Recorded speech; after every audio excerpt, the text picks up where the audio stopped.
தொடர்ந்து தென்மேற்கு வங்கக்கடலில் நிலவி வந்த ஆழ்ந்த காற்றழுத்த தாழ்வு மண்டலமானது கடந்த 6 மணி நேரமாக அந்த இடத்தை விட்டு நகராமல் ஓரிடத்திலேயே நிற்கிறது, ஓரிடத்திலேயே நிலை கொண்டிருக்கிறது. ஆழ்ந்த காற்றழுத்த தாழ்வு மண்டலம் கடந்த 6 மணி நேரமாக அசையாமல் ஓரிடத்திலேயே நிலை கொண்டிருக்கிறது காற்றழுத்த தாழ்வு மண்டலம்.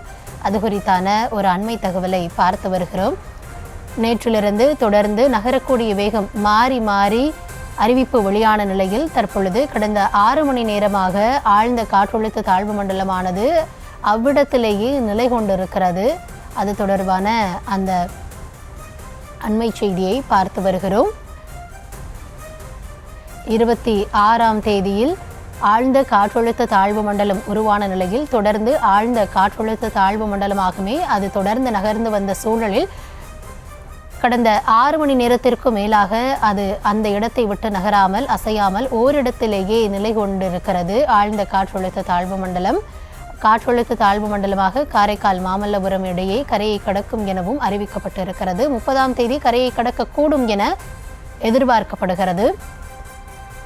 கடந்த 6 மணி நேரமாக அசையாமல் ஓரிடத்திலேயே நிற்கும் காற்றழுத்த தாழ்வு மண்டலம் இது காரைக்கால் மற்றும் மாமல்லபுரம் இடையே கரையை கடக்கும் போது ஆழ்ந்த காற்றழுத்த தாழ்வு மண்டலமாக கரையை கடக்கும் என எதிர்பார்க்கப்படுகிறது. இனி வரக்கூடிய அடுத்த 2 தினங்களில் அது புயலாக மாறினாலும் கரையை கடக்கும் பொழுது ஆழ்ந்த காற்றழுத்த தாழ்வு மண்டலமாக வலுவிழந்தே கரையை கடக்கும் என எதிர்பார்க்கப்படுகிறது. காற்றழுத்த தாழ்வு மண்டலமாக காரைக்கால் மற்றும் மாமல்லபுரம் இடையே அது கரையை கடக்கக்கூடும் என எதிர்பார்க்கப்படுகிறது. அது குறித்தான அந்த அண்மை செய்தியை பார்த்து வருகிறோம். இதனிடையே மணிக்கு 50லிருந்து 60 கிலோமீட்டர் வேகத்திலும் காற்று வீசக்கூடும் என எதிர்பார்க்கப்படுகிறது. தற்போதைய விரிவான விவரங்களுக்காக இணைகிறார் எம்முடைய செய்தியாளர் வெங்கட்ரமணன். வணக்கம். தொடர்ந்து இந்த ஃபெங்கல் புயல் எப்பொழுது உருவாகும் அப்படின்ற கேள்வி தொடர்ந்து நீடித்து வருகிறது. நேற்றைய தினமே புயலாக மாறும் அப்படின்னு எதிர்பார்க்கப்பட்ட சூழல்ல இன்னும் தாமதமாகிக் கொண்டே இருக்கிறது. இதற்கான காரணம் என்ன அப்படின்னு வானிலை ஆய்வு மையம் சொல்லியிருக்காங்களா? தற்போது அவர்கள் வெளியிட்டிருக்கக்கூடிய அறிவிப்பு என்ன? வணக்கம் கௌதமி.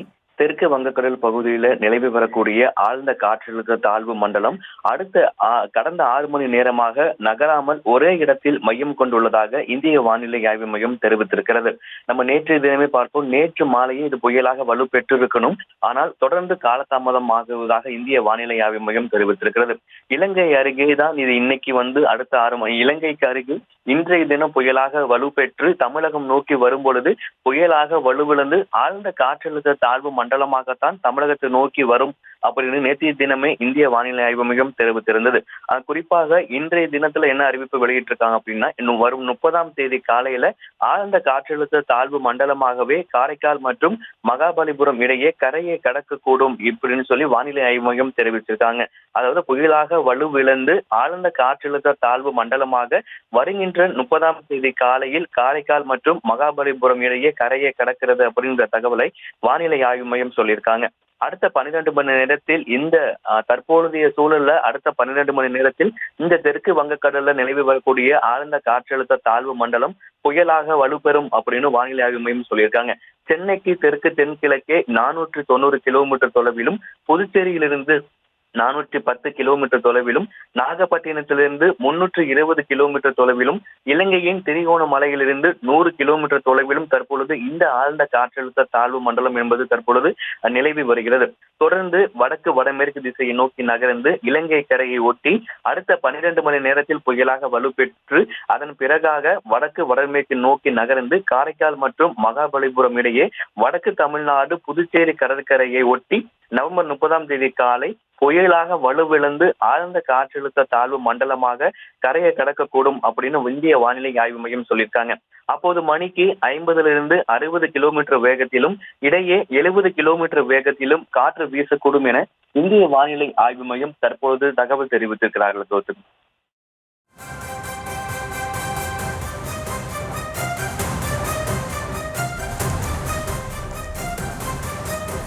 தற்போதைய விவரங்களுக்கு நன்றி வெங்கட்ரமணன்.